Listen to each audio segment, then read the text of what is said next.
The War Room, Episode 12, Global Application. My name is M, and if you've made it this far, you were never meant to stay small. Most people spend their entire lives trying to survive themselves, survive their trauma, survive their emotions, survive their fear of failure, rejection, judgment, loneliness. But survival was never the mission. Transformation was. That's the difference between people who consume information and people who become architecture. Because eventually, healing stops being personal. It expands into your family, your business, your leadership, your standards, your relationships, your children, your legacy. That's what nobody understands about pressure. Pressure doesn't just reveal who you are, it reveals what you're building into the world around you. A weak man creates instability. An undisciplined mind creates chaos. An emotionally broken leader creates generational damage. And most people pass pain forward without ever realizing it. That cycle ends here. The mission expands because you expand. The framework was never designed to make you motivational.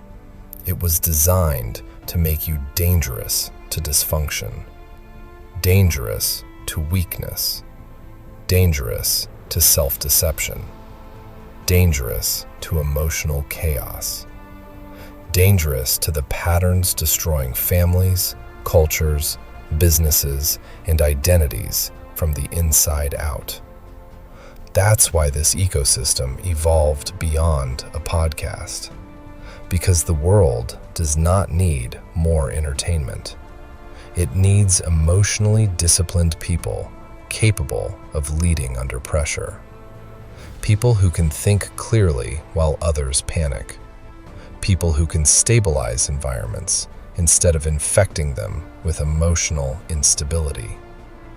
People who understand that leadership is emotional containment. You want to know why most systems fail?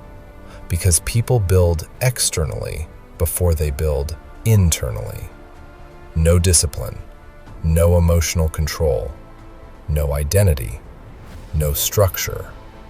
And then they wonder why everything collapses under pressure. The mission expands because the responsibility expands. Parenting, business, leadership, culture, community, influence. Every room you enter becomes affected by the condition of your mind. That means your unresolved trauma becomes leadership. Your emotional instability becomes parenting. Your lack of discipline becomes organizational culture. Everything replicates. That's why awareness matters. Because whether you realize it or not, you are already building something. The only question is whether what you're building survives pressure. The strongest leaders are not the loudest people in the room.